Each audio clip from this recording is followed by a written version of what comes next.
Para alguns, um personagem maligno e sem piedade que tenta a humanidade. Para outros, uma invenção dos humanos e das religiões para doutrinar, gerar culpa e medo. Diabo, Satanás, Beelzebu. Se trata de um ser real. O diabo é o inimigo da humanidade.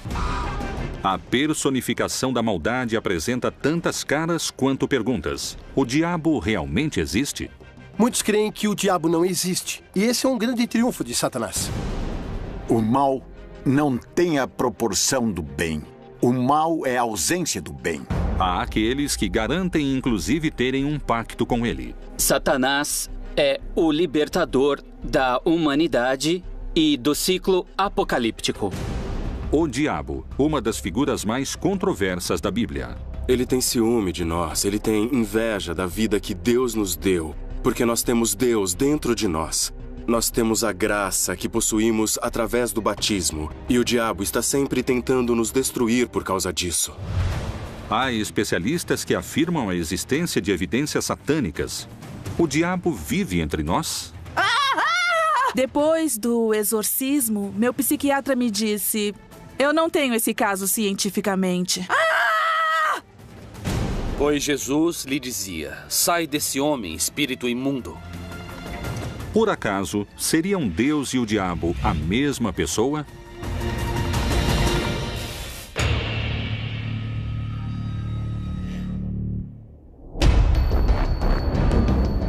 O diabo, a personificação do mal, busca o pior do ser humano para conquistá-lo.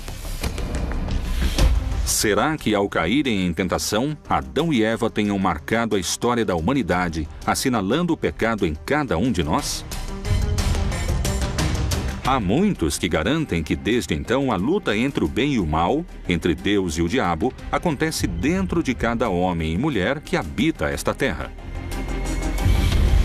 O diabo recebe o nome de pai da mentira mais vezes que o diabo falado por Jesus. Jesus disse que o incrível é que ele perverte a verdade, ou seja, que ele corrompe a verdade. Não é que ele não a reconheça, ele a reconhece e procura corrompê-la. Outra de suas características. O diabo pode viver entre os homens ou dentro dos homens. Será que grande parte da humanidade já se encontra sob seu poder? O diabo, sendo um ser pessoal, pode estabelecer uma relação com alguém. Ele, como ser pessoal, pode estabelecer uma relação com alguém.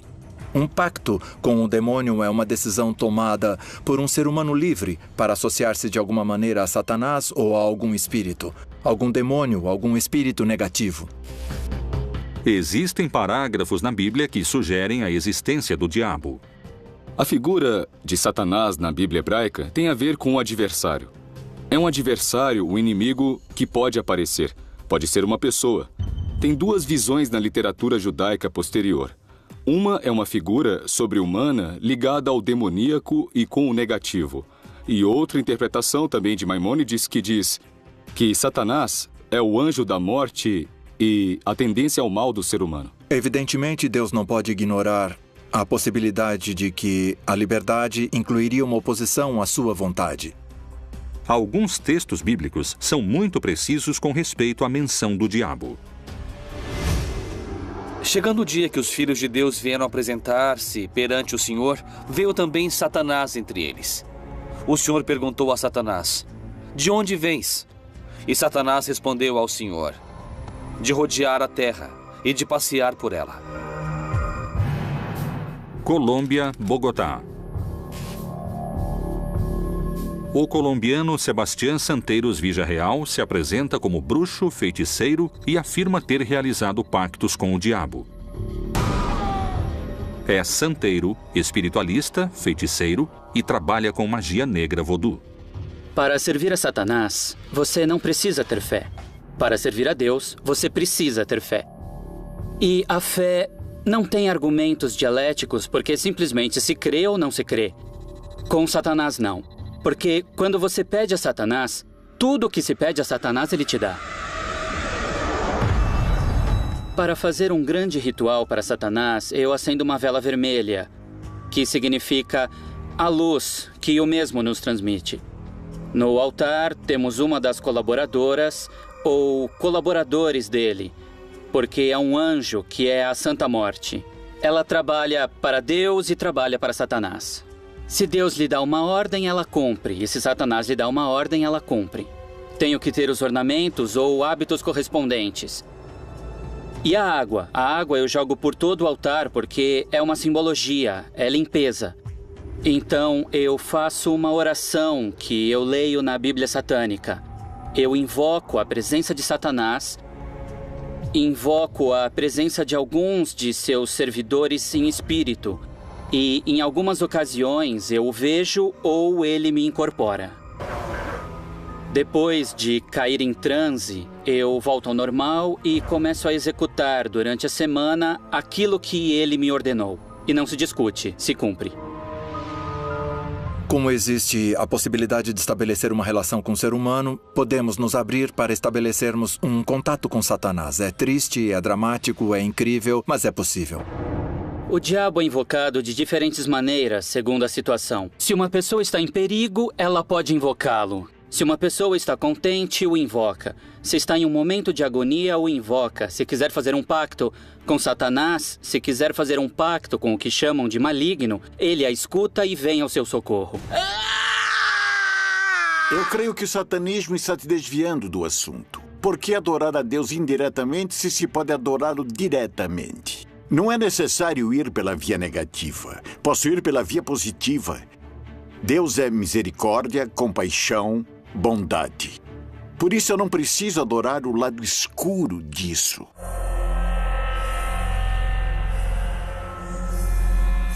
A pergunta que muitos especialistas e teólogos ainda se fazem é: o diabo realmente existe ou é uma metáfora? E se é uma metáfora, a quem Jesus se referiu como a encarnação do mal?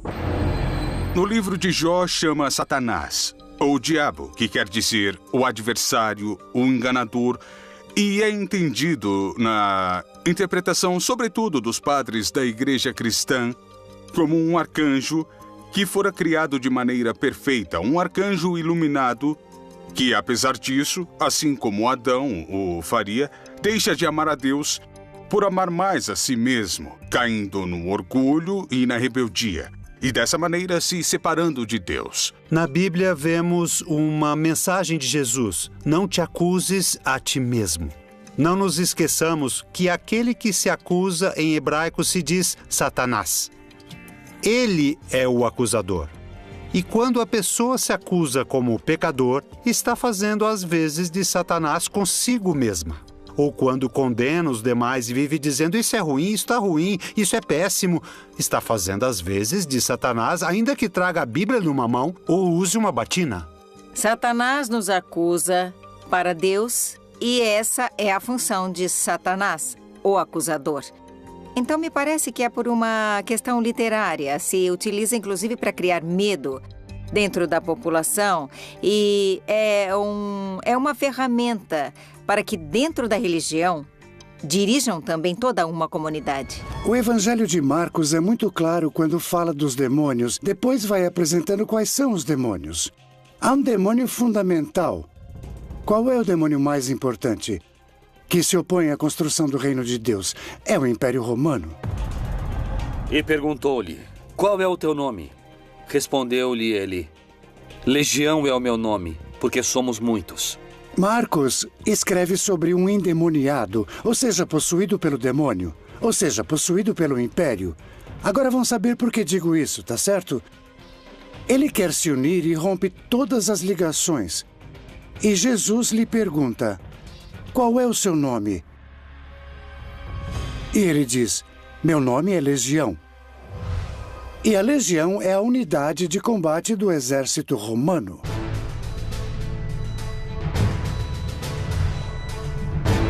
São muitos os que asseguram que o diabo existe e que, inclusive, se encontra mais perto do que alguns creem.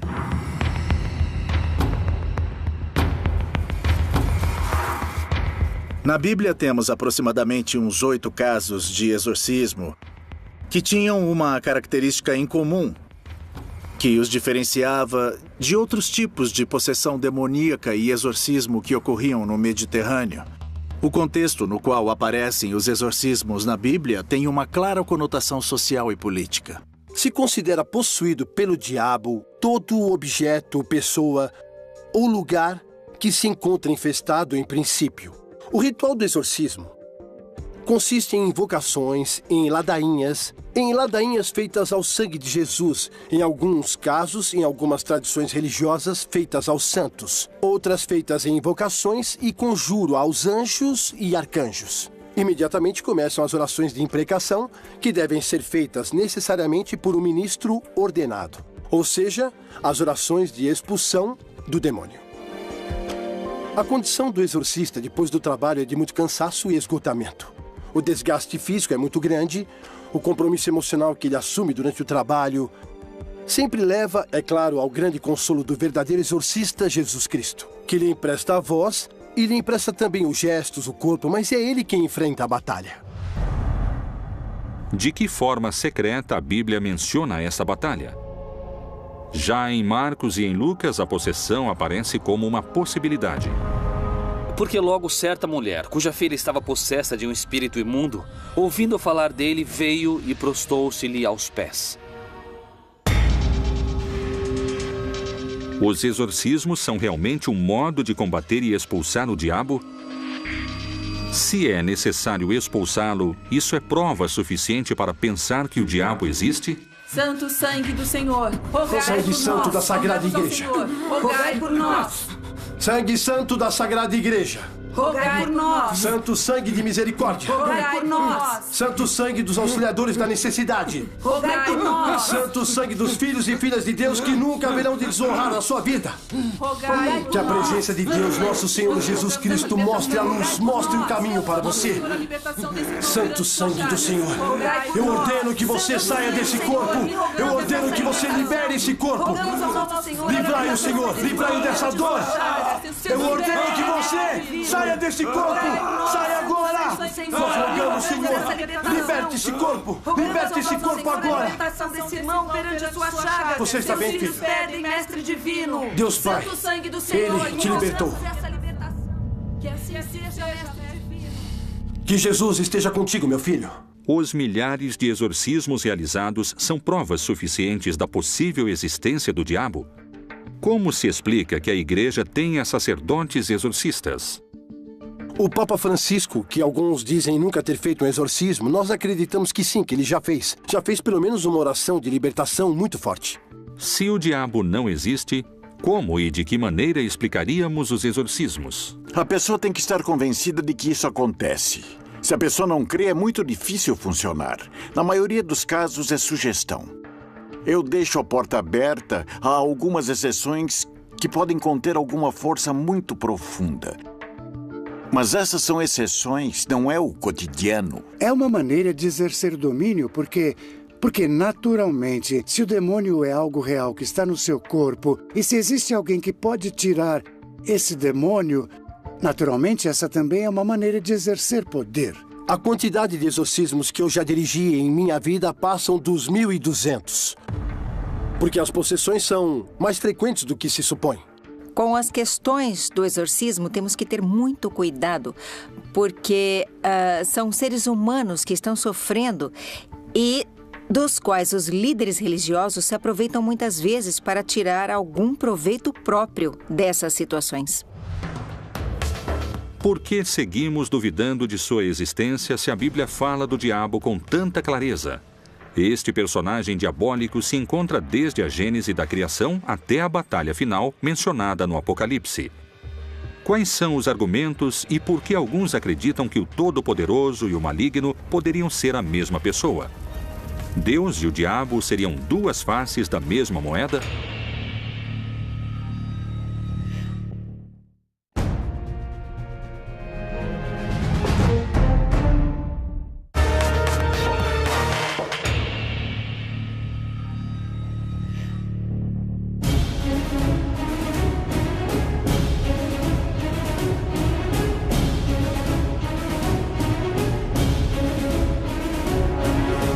Há milênios, duas opiniões se enfrentam.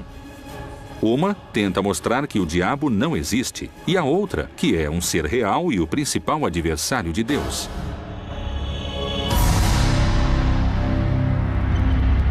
Mas, além dessas duas opiniões, há um terceiro grupo que discorda de ambos e abre um novo debate.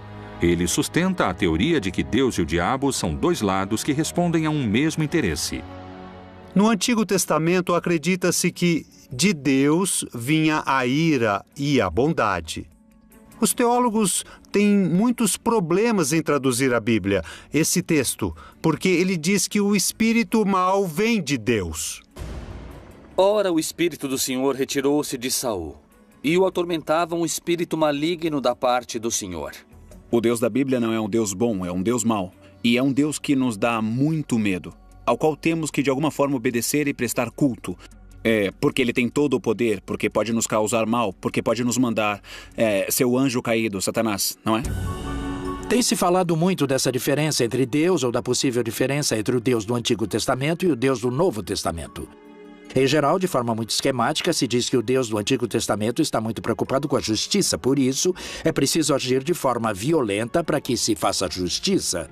O Deus do Novo Testamento está mais preocupado com o amor e, por isso, não ocorrem esse tipo de ações.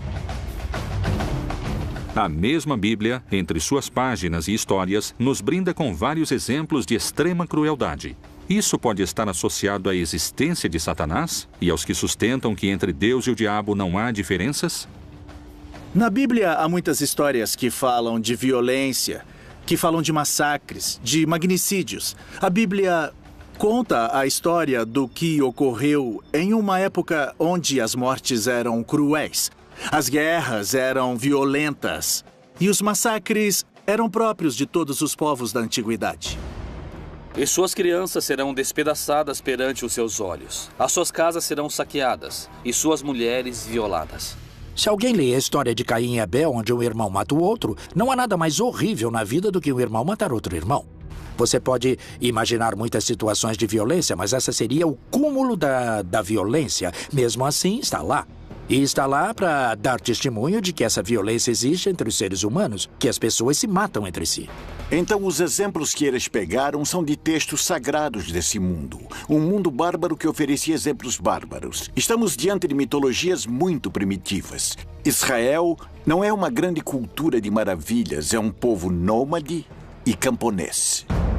Assim como Sodoma e Gomorra e as cidades circunvizinhas que, havendo se prostituído como aqueles anjos e ido após outra carne, foram postas como exemplo, sofrendo a pena do fogo eterno. Sodoma e Gomorra é uma história muito interessante, contada no começo do relato da Gênesis, das primeiras histórias, vinculada muitas vezes, tradicionalmente, ao tema da sexualidade, que foram cidades destruídas pela homossexualidade dos habitantes. Na verdade, quando alguém lê o texto, não tem nada a ver com homossexualidade. É uma condenação pela falta de hospitalidade. A hospitalidade era uma lei fundamental na antiguidade, especialmente porque as pessoas iam de um lugar para o outro nessa faixa de caminho desértico e se alguém não o recebia, você realmente corria risco de vida. Então estes povos rompem com essa lei sagrada. Não acolhem aos anjos como hóspedes. Querem abusar deles. E aqui o problema não é a questão homossexual, é o abuso. Isso é o que é castigado neste mito. São castigados com fogo, chuva de enxofre e fogo sobre esses povos que são destruídos, aniquilados da face da terra. O enxofre, o fogo, é a destruição. É voltar para a estaca zero, para o nada. Se aniquila, o povo volta e volta a surgir a vida. Muito tempo depois dessas histórias foi assimilada a questão do inferno, por exemplo, que não tem nada a ver, não se fala do inferno na Bíblia, mas ele é assimilado dessa forma. Será que Deus pode ter tido essas condutas malignas que parecem pertencer ao universo do diabo? Há aqueles que creem que essa mesma Bíblia é uma criação mais ligada ao mal do que a um Deus como nós pensamos hoje. Marcião de Sinop escreveu um cânon dos textos que hoje conhecemos como a Bíblia. Ele ocultou no recorte que fez uma concepção especial do diabo. Marcião é um gnóstico cristão que considerava que o Deus que criou o mundo material e que fez ao homem e aos povos da terra tem que ser um Deus malvado, precisamente porque a matéria está identificada com o mal. Bom, na verdade, a apresentação do movimento das luzes e sombras no texto bíblico já a encontramos em Gênesis, que no princípio havia a escuridão e que a primeira ação de Deus na criação foi dizer que haja luz. Essa luz atravessa as trevas, atravessa a escuridão. Está dizendo que, na verdade, a luz que veio ao mundo era Jesus, mas os homens preferiram ou elegeram as trevas em vez da luz, porque a luz, de alguma maneira, colocava em evidência as suas obras, as quais eles queriam ocultar. Mas, para alguns dos crentes mais fiéis, essas teorias não são mais do que uma prova de que o diabo está entre nós. Nos dias de hoje, nós podemos pensar no hedonismo, na busca pelo prazer completo e total.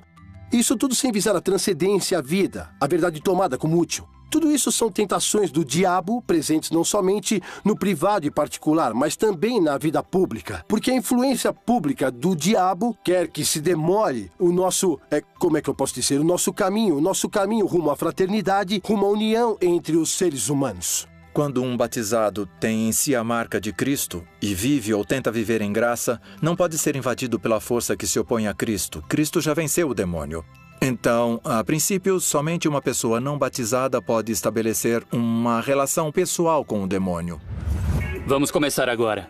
Paula esteve internada pelos últimos 10 anos de sua vida com o diagnóstico de esquizofrenia.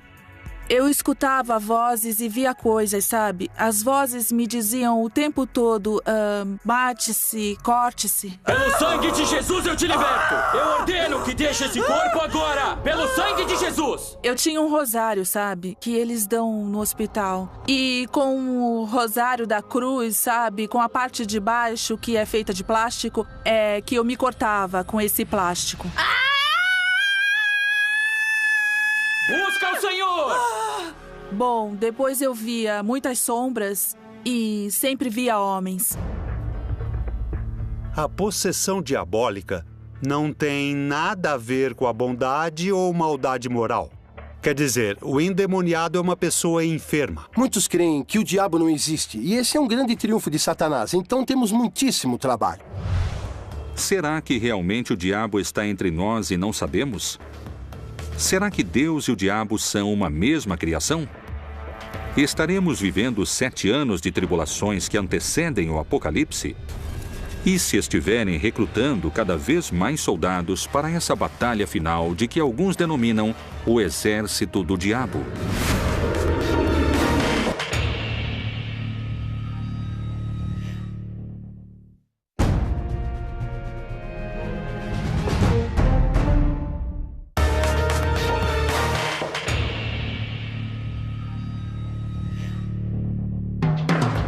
O diabo, um anjo caído que quer ocupar o lugar de Deus?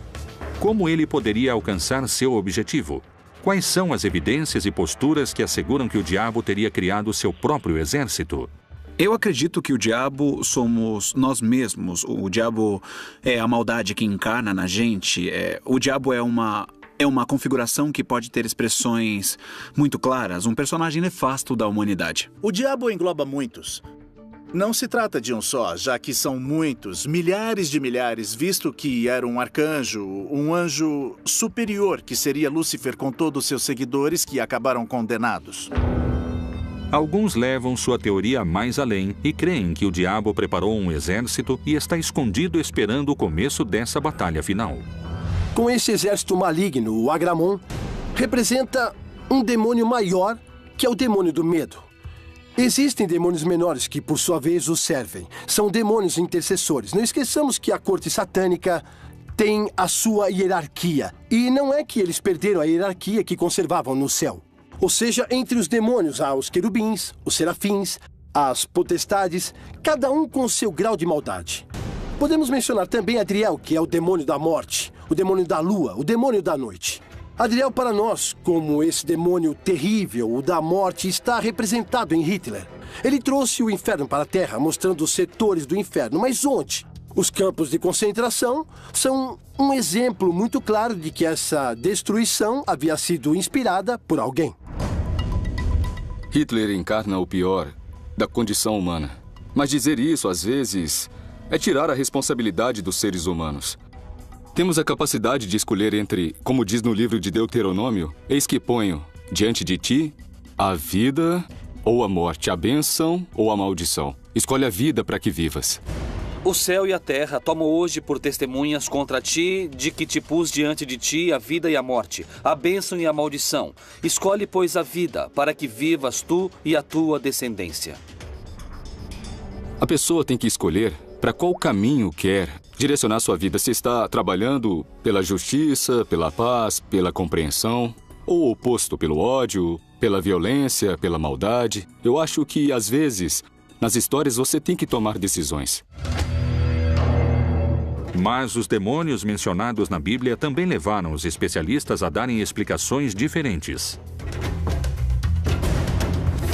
Bem como algumas mulheres que haviam sido curadas de espíritos malignos e de enfermidades, Maria, chamada Madalena, da qual tinham saído 7 demônios. Lucas nos diz que Jesus expulsou 7 demônios. É o dado que nos dá o Evangelho de Lucas. Então isso quer dizer que 7, na simbologia semítica, é a plenitude. Aqui falamos de demônios, ou seja, desfeito. Quando ela encontra Jesus, está fora do eixo. Não se sabe quem é essa mulher. Muito bem, quem são os demônios? Os demônios são os obstáculos que se opõem a um determinado tipo de projeto. Maria Madalena é uma militante do projeto do Reino de Deus, que naturalmente, para ser uma militante completa do Reino de Deus, ela deve enfrentar obstáculos muito fortes. Ela vai ser perseguida, por isso também vai duvidar, vai ter medo, não é? Como todos nós. Então, Jesus lhe tira esses medos, lhe tira esses obstáculos. É a libertação, de alguma maneira, de uma situação de marginalidade que ela tinha como resquício. Nós sabemos que estava fora de seu juízo e, de nenhuma maneira, se pode relacionar com o fato de Maria ser prostituta ou que havia sido amante de Jesus. Nenhuma dessas coisas. Não quer dizer que foi uma mulher ultra pecadora ou ultra libertina. O endemoniado é uma pessoa cuja enfermidade não se conhecia em sua origem e nem a sua cura. Então era uma personagem endemoniada. Esses demônios estão entre nós. Eles não creem em nada também porque as vozes me diziam o tempo todo que não creem nisso, que não creem em nada. A mente é como alguém que nos prende e às vezes nos mata. É como se estivéssemos habitados por muitas vozes, muitas vezes incoerentes.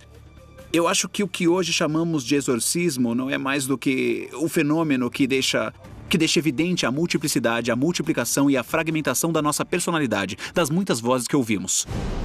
Se existem muitas vozes que nos falam, quais são os indícios ocultos que encontramos na Bíblia para decifrar se estamos perto de uma batalha entre Deus e o diabo? A temida batalha que anuncia o fim dos tempos. O Armagedon é um lugar que existe e que se chama Megido em hebraico, e onde se deram grandes batalhas na antiguidade. E o que é dito no Apocalipse é que ali haverá uma batalha onde o vencedor final é Cristo. Muitos falam que o juízo final será representado por uma batalha entre o anticristo e Deus, o bem. A batalha é constante, é diária. Geralmente encontramos pessoas que não creem, pessoas que não querem o bem, que não creem na vontade de Deus, de maneira que a batalha é permanente. Mas a vitória definitiva vai perseverar com a vinda de Jesus. Nesse tempo, muitos hão de se escandalizar e trair-se uns aos outros, e mutuamente se odiarão. Bom, existe uma batalha e um confronto permanente. O final não é bem no sentido de último, mas final no sentido daquilo que dá significado e sentido às coisas. O juízo que Deus estabelece contra alguns, e que não é uma batalha, ainda que se ache anunciado em todo o Apocalipse uma batalha dos maus, digamos, de Satanás e de seu exército contra Deus, na verdade essa batalha não existe porque Deus não precisa lutar. Mas para que exista uma batalha, deve necessariamente existir 2 grupos. E como alguns creem serem os que chegaram para salvar a humanidade, estão os que creem terem vindo para destruí-la. Satanás aparece na Bíblia com vários nomes e com várias imagens. Nós o conhecemos desde a serpente que aparece em Gênesis, até com os seus outros nomes, o diabo, o demônio, Satanás, Beelzebu. Todas essas seriam indicações de um mesmo personagem, do pai da mentira. A luta entre o bem e o mal, entre a tentação e a obediência, entre o pecado e a salvação, é tão antiga quanto a própria vida. Como e desde quando se constrói essa figura do diabo? Por que o mal e o diabólico respondem a tantos nomes?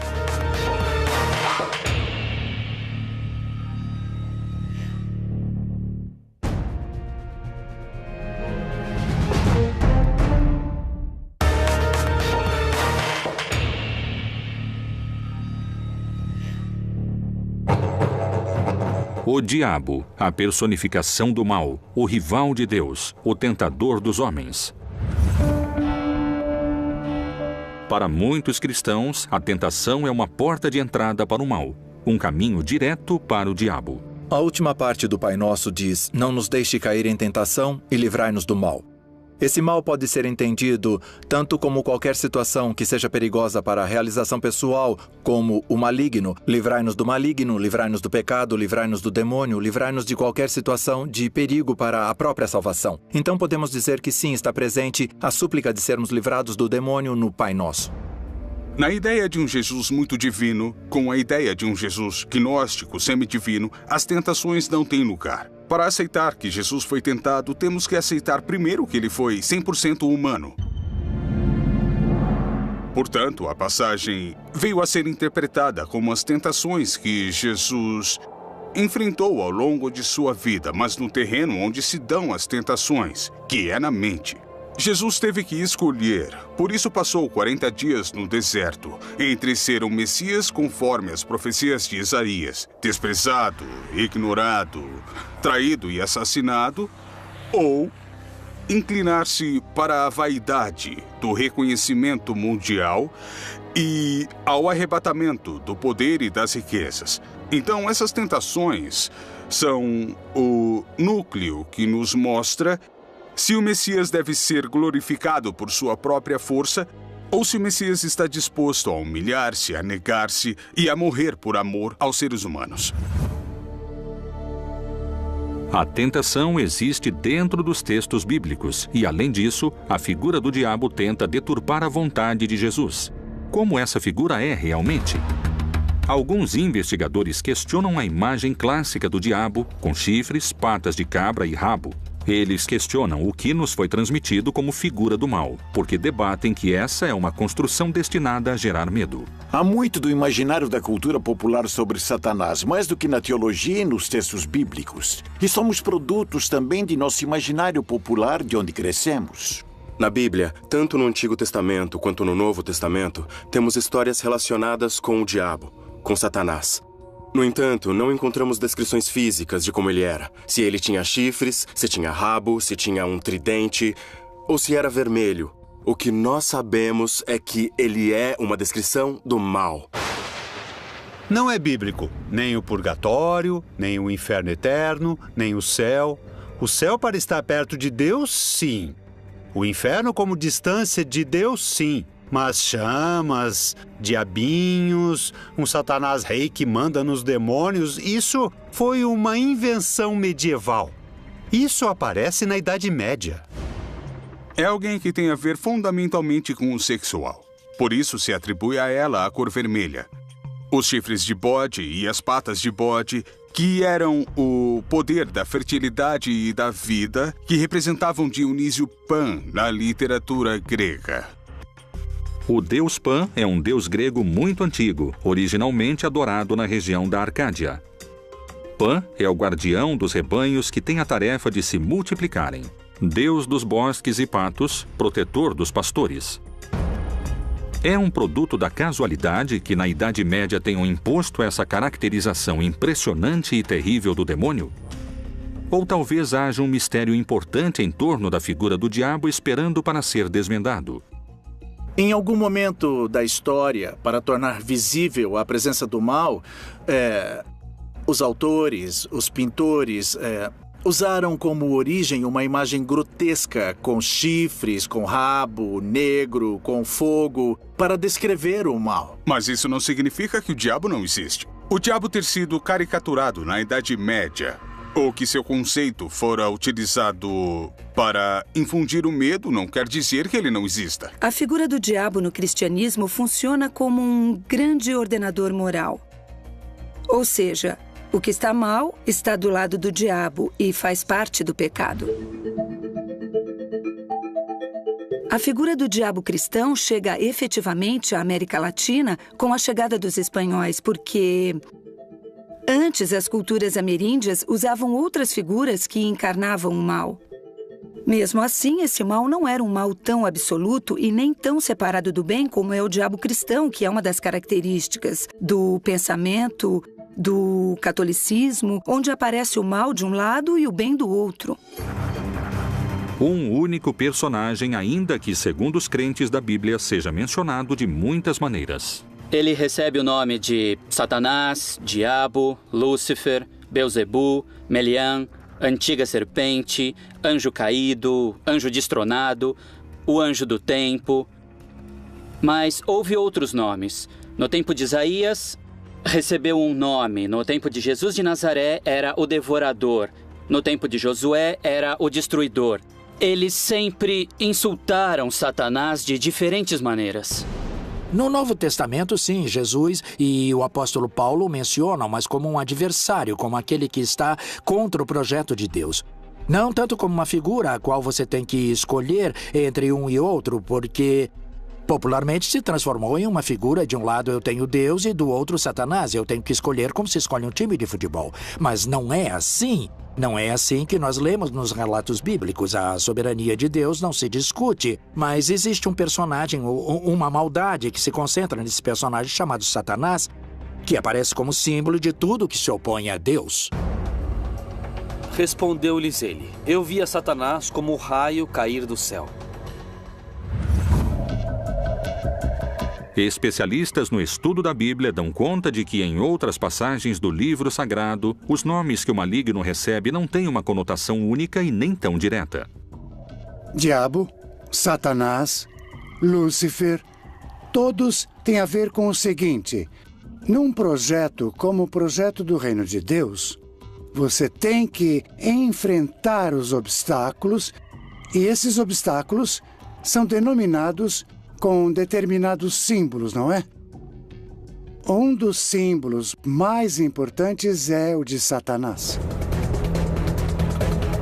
Essa poderia ser uma manobra e modo de agir do diabo para ganhar tempo e adeptos à sua figura? O Evangelho de João registra que Jesus o descreveu como um ladrão que trabalha entre os demais que não se dão conta que ele está lá. O trabalho do diabo tem que passar despercebido. Na visão religiosa judaica, só há uma divindade, não há duas: Jeová. E Jeová é o autor do bem e do mal, da saúde e da enfermidade, da alegria e da tristeza. Em outras religiões há deuses do bem e deuses do mal. Qual é o verdadeiro significado da palavra diabo? Havia alguns anjos caídos que não queriam ser anjos. Queriam ser mais do que anjos. E apareceu esse anjo que seria o diabo. Como a ideia é unir, diabo é separar. Daí vem diabo, de diabolo, o que separa. Muitas correntes de pensamento se perguntam se realmente o conceito não é um engano em si mesmo. A resposta a essa teoria poderia mudar o conceito fundamental que a religião tem sobre o bem e o mal. Para muitos sacerdotes e para a principal autoridade da Igreja, o diabo existe em muitas de suas mensagens, e o Papa faz alusões à sua presença entre nós aqui na Terra. Onde o diabo vive? Será que Satanás está perto de nós?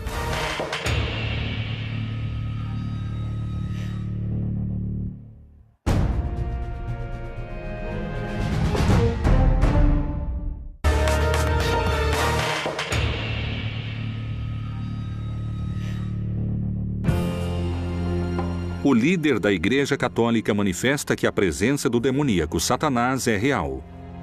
Não é um mito e está presente nos lugares mais fortes, com mais fiéis. Onde? Por que se manifesta? Com toda certeza, o diabo ataca a quem ele sente que lhe escapa.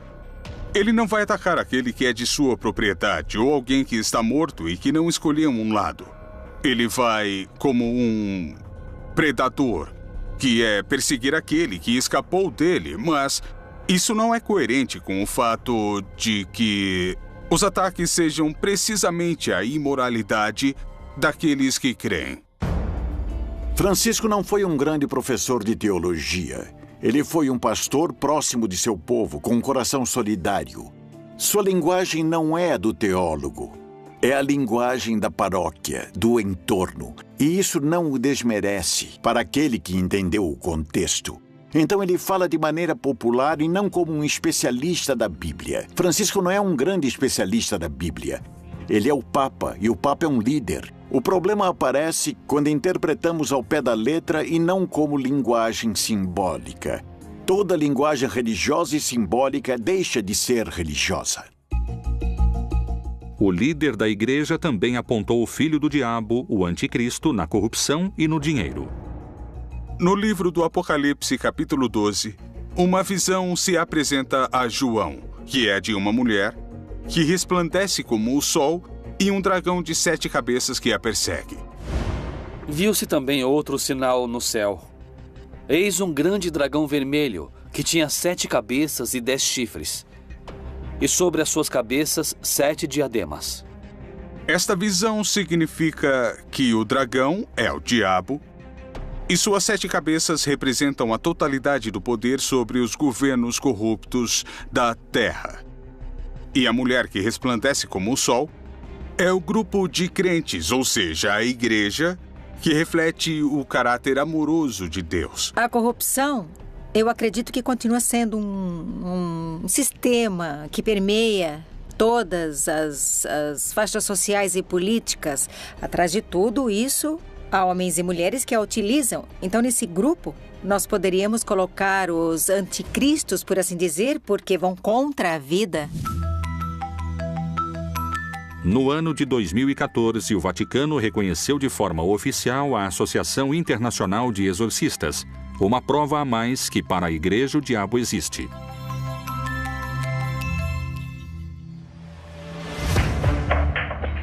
O diabo, para alguns, é uma presença maligna. Não existe apenas um anticristo. Os anticristos são entendidos como todos aqueles que são agentes da maldade e opostos diretamente à ação do Senhor Jesus.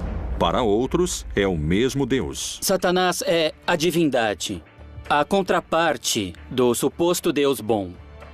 Para os céticos, o sócio de Deus. O mal e o bem estão subordinados à vontade de Deus. E há aqueles que não creem na sua existência. Os demônios são as pessoas que estão ao nosso redor causando mais danos. É mais fácil condená-lo, dizer que é o demônio, do que sentar-se com a pessoa e dizer o que foi, em que posso ajudar. O diabo é um instrumento para que o homem possa, enquanto está na história, decidir se quer amar ou não quer amar. Mas Deus é todo-poderoso e o diabo, para ele, não representa nenhum inimigo real. O diabo, mito ou verdade? Está entre nós, dentro de nós, ou é só uma criação ou história fantástica? O diabo, Satanás, Lúcifer, é mais um dos mistérios da Bíblia Proibida.